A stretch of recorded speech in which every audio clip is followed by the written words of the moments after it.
Ambiguities ہیں، دھوکے ہیں جو علماء سو دیتے ہیں اپنی پبلک کو یہ بات منوانے کے لیے کہ بابوں کو پکارو، ولیوں کو پکارو، پیغمبروں کو پکارو، فرشتوں کو پکارو، بس اللہ کو نہ پکارو۔ جب توحید کی بات کریں کہ بھئی اللہ سے دعا مانگو، وہ کہتے ہیں ہم جو بزرگوں سے بھی مانگتے ہیں، ہم کب کہتے ہیں وہ خود دیتے ہیں، وہ اللہ سے لے کے دیتے ہیں، پیچھے اللہ ہی ہے، اللہ بھی پیچھے، نبی بھی پیچھے، تے بابے اگے لے آتے ہیں۔ پہلا اشکال یا دھوکہ یا ایمبیگوٹی وہ یہ دیتے ہیں کہ جی قرآن میں آیا ہے یا ایھا الذین آمنوا استعینوا بالصبر والصلاۃ، اے اہل ایمان مدد چاہو صبر اور نماز کے ذریعے، اور یہ پڑھتے آدھی آیت ہی ہے، آگے نہیں پڑھتے کیا لکھا ہوا، اور کہتے ہیں اس سے ثابت ہوا کہ صبر اور نماز تو غیر اللہ ہے، تو آپ غیر اللہ سے مدد مانگ سکتے ہیں۔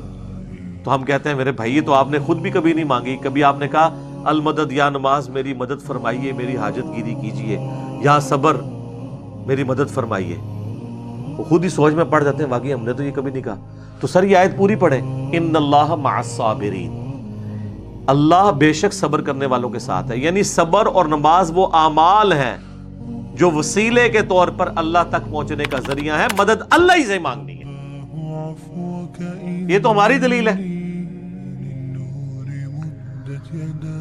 صحیح بخاری میں نبی علیہ السلام نے جو ایک وظیفہ کیا کرتے تھے وہ رپورٹ کیا ابن عباس نے، وہ کہتے ہیں کہ ابراہیم علیہ السلام کو جب آگ میں ڈالنے لگے تھے نا، ابراہیم علیہ السلام بہت غیرت مند تھے توحید کے معاملے میں، تو انہوں نے اس وقت پکارا تھا حسبنا اللہ ونعم الوکیل، ہم نے اللہ ہی پر بھروسہ کیا، وہی بہتر کارساز ہے۔ اور ابن عباس کہتے ہیں تمہارے جد امجد ابراہیم بھی یہی کہا کرتے تھے، اور تمہارے نبی پہ بھی جب مشکل وقت آتا تھا وہ بھی یہی کہتے تھے حسبنا اللہ ونعم الوکیل۔ سر پورے قرآن میں انبیاء کی دعائیں ہیں کہ اس میں باب بزرگ کچھ بھی نہیں ہے، اور نہ کہیں تعلیم کیا گیا ہمیں کہ بابوں کو ڈال کے، انبیاء کی تعلیمات تو ہمیں سمجھانے کے لیے تھی، ایسا بھی نہیں۔ جامعہ ترمذی میں ایک حدیث ہے، اس کی صحیح سند المستدرک للحاکم میں ہے اور سنن نسائی الکبریٰ میں، کہ نبی صلی اللہ علیہ وآلہ وسلم ہر مصیبت اور پریشانی میں کہا کرتے تھے یا حی یا قیوم برحمتک استغیث، اے خود سے زندہ ہر چیز کو تھامنے والے میں تیری رحمت کے ساتھ تیری مدد کا سوال کرتا ہوں۔ اگر نون سے پڑھیں گے تو پھر جمع کا صیغہ ہو جائے گا، ہم سوال کرتے ہیں، نستغیث بھی درست ہے، استغیث بھی درست ہے، الحمدللہ۔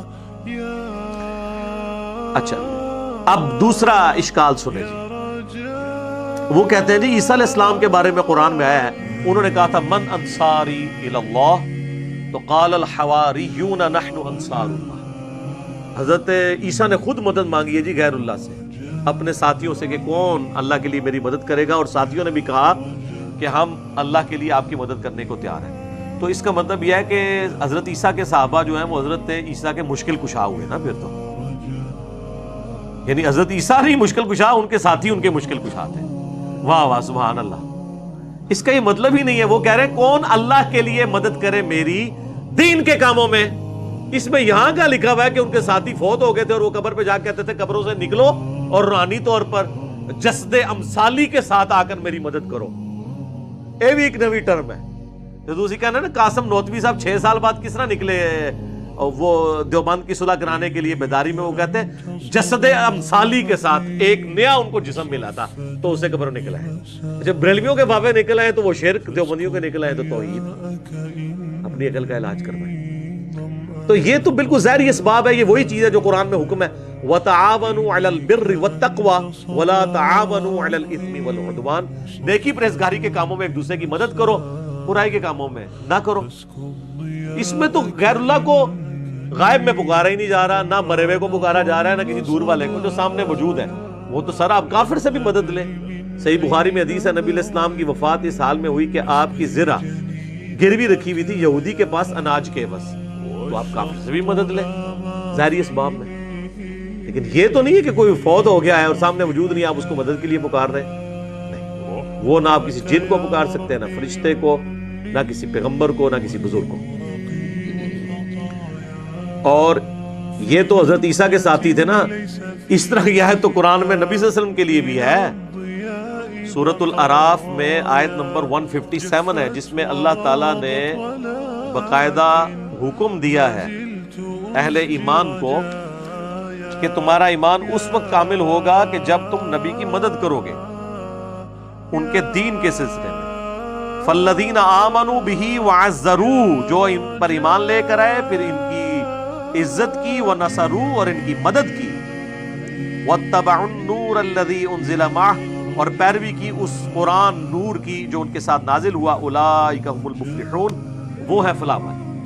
ہم آج بھی نبی علیہ السلام کی مدد کر سکتے ہیں ان کے دین کی اشاعت کر کے.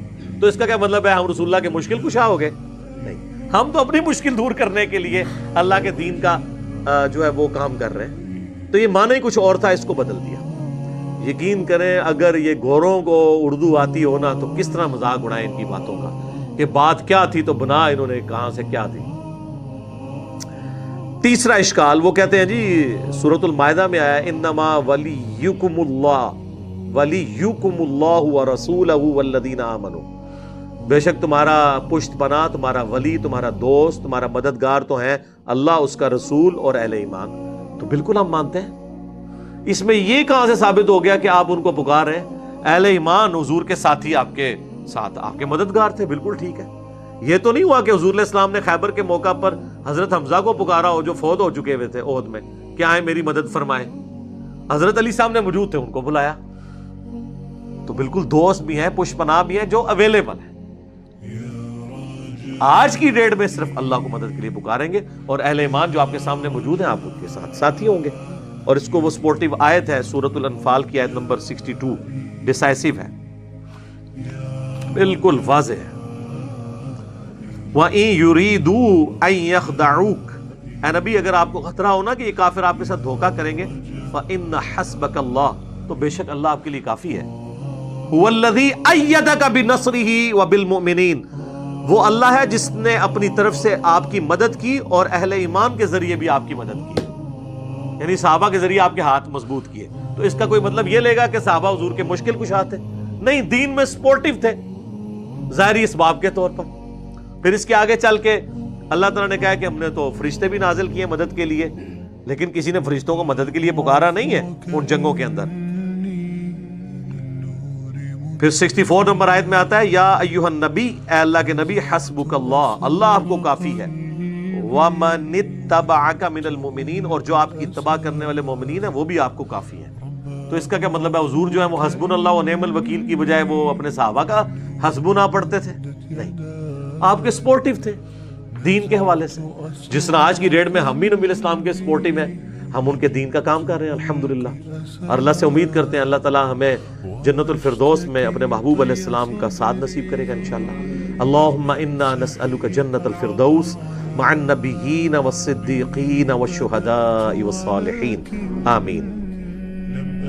چوتھا اشکال وہ کہتے ہیں جی قرآن میں ہے سورہ التحریم میں فَإِنَّ اللَّهَ هُوَ مَوْلَاهُ وَجِبْرِيلُ وَصَالِحُ الْمُؤْمِنِينَ، رسول اللہ کا مولا تو ہیں اللہ، جبریل اور مومنین اور اس کے بعد فرشتے. اچھا اس کا مطلب ہے کہ حضور علیہ السلام المدد یا جبریل کہتے تھے، یعنی وہ ان کے پشت پناہ ہیں. جب اللہ تعالیٰ کسی کی ڈیوٹی لگاتا تھا وہ حضور کے ساتھ کام کرتے تھے، آپ کے صحابہ آپ کی خدمت گزاری میں تھے. یہ مطلب ہے، یہ تو نہیں کہ آج کی ڈیٹ میں آپ نے پکارنا ہے. نبی علیہ السلام نے کبھی یا جبرائیل المدد کہا ہے؟ بلکہ قرآن میں سورہ انفال میں ہے کہ اللہ نے اپنے نبی سے وعدہ کیا کہ ہم غزوہ بدر میں احد میں فرشتے نازل کریں گے. تو حضور نے تو فرشتوں کو خود نہیں پکارا، اللہ نے کہا ہم بھیجیں گے. پکارنے والا معاملہ کہیں نہیں ہے مدد کے لیے کسی کو.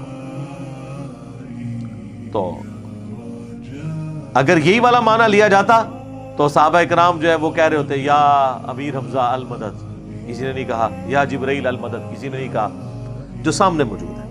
پانچواں اشکال وہ کہتے ہیں جی قرآن میں سورہ توبہ میں ہے وما نقموا الا ان اغناہم اللہ ورسولہ من فضلہ، کیا ان کو یہی بات بری لگی نا کہ جو اللہ نے اور رسول نے اپنے فضل سے انہیں غنی کر دیا. اور یہ آیت لوگوں نے اپنے گھروں کے باہر لکھ کے لگائی ہے کہ اللہ اور اس کا رسول دونوں ہی غنی کرتے ہیں. سر یہ آیت اتنی لمبی آیت ہے جس کا ایک چھوٹا سا ٹکڑا ہے سورہ توبہ کی آیت نمبر 74، جس میں نبی علیہ السلام پہ جو قاتلانہ حملہ ہوا تھا، جس پہ میری یوٹیوب پہ ایک ویڈیو بھی ہے، رسول اللہ کا قاتل کون. تو یہ سٹارٹ کہاں سے ہو رہا ہے؟ یحلفون باللہ ما قالوا، یہ اللہ کی قسمیں کھاتے ہیں وَلَقَدْ قَالُوا كَلِمَةَ الْكُفْرِ، حالانکہ وہ کفر کر چکے، وَكَفَرُوا بَعْدَ إِسْلَامِهِمْ، اور کفر اختیار کیا اسلام کے بعد، وَهَمُّوا بِمَا لَمْ يَنَالُوا، اور انہوں نے وہ ارادہ کیا تھا جس میں کامیاب نہیں ہوئے، یعنی حضور کو شہید کرنے کا تبوک سے واپسی پہ۔ پھر ساتھ آیا وَمَا نَقَمُوا إِلَّا أَنْ أَغْنَاهُمُ اللَّهُ وَرَسُولُهُ مِنْ فَضْلِهِ، کیا ان کو یہی برا لگا کہ اللہ اور اس کے رسول نے اپنے فضل سے ان کو غنی کیا؟ یعنی اللہ کے ٹکڑوں پہ یہ پل رہے ہیں، رسول اللہ ان کو مال غنیمت میں حصہ دیتے ہیں، اس کے اگینسٹ انہوں نے یہ کیا کہ یہ نبی علیہ السلام کی جان کے دشمن بن گئے۔ اس سے یہ کہاں سے ثابت ہوا کہ آپ نے اللہ کے رسول کو مدد کے لیے پکارنا ہے؟ یہ چیز ہی کچھ اور تھی اور انہوں نے کچھ اور بنا دیا۔ کانٹیکسٹ بالکل واضح ہے، اور اس کو سپورٹنگ وہ حدیث جو میں نے پچھلی دفعہ بیان کی تھی بخاری و مسلم دونوں میں، کہ 70 صحابہ کو جب دھوکے سے شہید کرنے لگے تو انہوں نے کیا کہا؟ اے اللہ ہمارے نبی کو ہمارے حال کی خبر کر دینا، ہم اپنے رب سے مل رہے اس حال میں کہ ہم اپنے رب سے راضی، ہمارا رب ہم سے راضی، ہم حضور کے دین پر ثابت قدم ہیں، اے اللہ ہمارے نبی تک ہماری یہ خبر پہنچا دینا۔ اور بخاری کے الفاظ ہیں حضرت جبرائیل نے آ کے خبر دی، انہوں نے یہ بھی نہیں کہا کہ اے جبرائیل آپ خبر پہنچا دیں، یا رسول اللہ انظر حالنا، انہوں نے نہیں کہا، انہوں نے کہا اے اللہ آپ خبر کر دیں۔ تو اس سے 3 عقیدے میں نے کہا تھا کلیئر ہوئے، علم الغیب، حاضر و ناظر، اور مسئلہ استعانت یعنی غیر اللہ کو پکارنا۔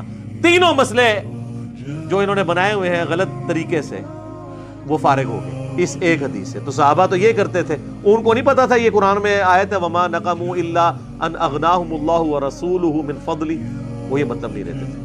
لے جی یہ 5 اشکال تو توحید کے اوپر قائم رکھے اور اس کا سپاہی بننے کی توفیق عطا فرمائے۔ امام الموحدین صلی اللہ علیہ وآلہ وسلم کی قیامت والے دن ہمیں شفاعت نصیب فرمائے۔ سبحانک اللہم وبحمدک، اشہد ان لا الہ الا انت، استغفرک واتوب الیک، وما علینا الا البلاغ المبین۔ جزاکم